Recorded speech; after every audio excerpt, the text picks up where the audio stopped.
Viewers আসসালামু আলাইকুম।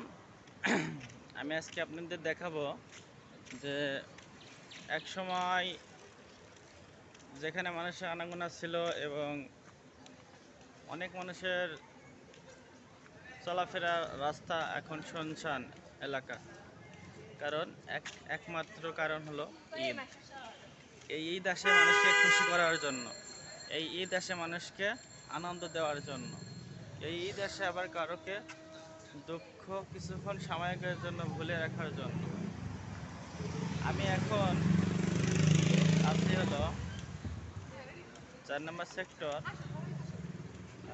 Road road number 43।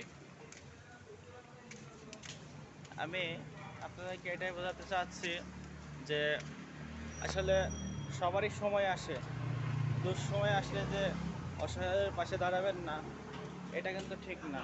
কারণ মানুষের দুঃখের সময় কিন্তু চিরস্থায়ী নয়, তেমনই সুখের সময় চিরস্থায়ী নয়। তাই আমরা কাউকে অবহেলা না করব, আমরা অবহেলা কাউকে করব না, কারণ অবহেলা মানুষকে ধ্বংস করে এবং অবহেলাই মানুষকে বিপদে ফেলায়। যারা অসহায় দরিদ্র তাদের পাশে দাঁড়ানোর চেষ্টা করব। আমাদের যার যেটুক সামর্থ্য আছে আমরা সেটুক দিয়েই তাদের পাশে দাঁড়াই। তারা কি চায়? একটা সাপোর্ট চায়, একটা সাপোর্ট চায়। যেমন এখন অনেক গরম পড়ছে, যদি সেই রকম রোদ্দুর, এর মধ্যে যদি একটা গাছের ছায়ার তলে যদি দাঁড়াই, এই গাছটা কিন্তু আমাদের সাপোর্ট, ছায়াটা সাপোর্ট। এটা এটা সৃষ্টি করেছে আল্লাহ পাক, কিন্তু আমাদের ভালোর জন্য, যাতে আমরা সব কিছু পাই আল্লাহ তাআলা শুকরিয়া আদায় করি এবং আমাদের নিচু পর্যায়ে যারা আছে তাদের যাতে আমরা সাহায্য করতে পারি। আমরা হলো ওসিলা, মানুষ হলো ওসিলা, আর দেবেন তো আল্লাহ পাক।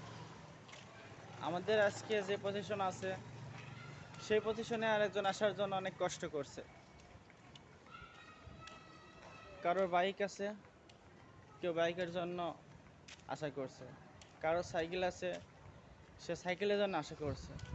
একজন দু পায়ে হেঁটে যাচ্ছে, আর একজন দেখা যাচ্ছে যে সে হুইলে যাচ্ছে। সে হুইল ব্যক্তি দুই পাওয়ালা ব্যক্তিকে দেখে ভাবছে যে আল্লাহ আমার যদি দুটো পা থাকতো তাহলে আমি না কতই সুন্দর করে হাঁটতে পারতাম। আসলে সব কিছুই আল্লাহ তাআলার খেলা, সব কিছুই আল্লাহ তাআলার পরীক্ষা।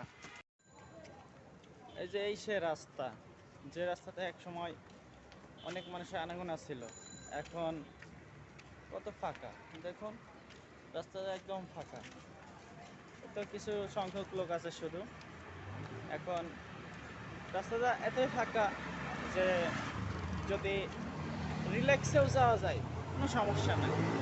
কিন্তু কিছুদিন আগেও আমি আসছিলাম, ঈদের 10 দিন আগে, তখনও দেখলাম এই রোডে এত গাড়ি, এত হরেন, এত পলিউশন, এত মানে জঞ্জাট, যে যে রাস্তা 10 মিনিটের রাস্তা সে রাস্তাতেই মনে হয় আধা ঘন্টা লাগে। আর এটা কি কোন কারণে হয়? এখন কর্মস্থলের কারণে।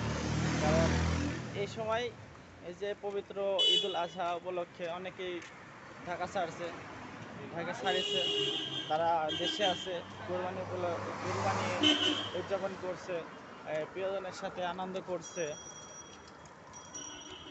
কিছু সংখ্যক ব্যক্তিরাই শুধু থেকে গেছে, যেমন আমি আমি এক সময় খুব ভালো পজিশনে ছিলাম, কিন্তু কালের মানে কি কব, আমি এমন একটা পজিশনে ছিলাম আলহামদুলিল্লাহ, এখনও যে পজিশনে আছে আলহামদুলিল্লাহ। আল্লাহ যে যখন যে অবস্থায় রাখে সে অবস্থায় শুক্রিয়া। আসলে সব কিছুই আল্লাহ পাকের ইচ্ছাতেই হয়। আবার কিছু আমার পরিবার থেকে, ফ্যামিলি থেকে, এলাকা থেকে, ডিস্ট্রিক্ট থেকে আমি অনেক দূরে আছি। আমি অনেক দূরে আছি এখন। আমার এই যে দেখতে পাচ্ছেন, আমি এমন একটা জায়গায় আছি যে জায়গাতে বাংলাদেশ এমন একটা দেশ হয়ে গেছে যেখানে উন্নত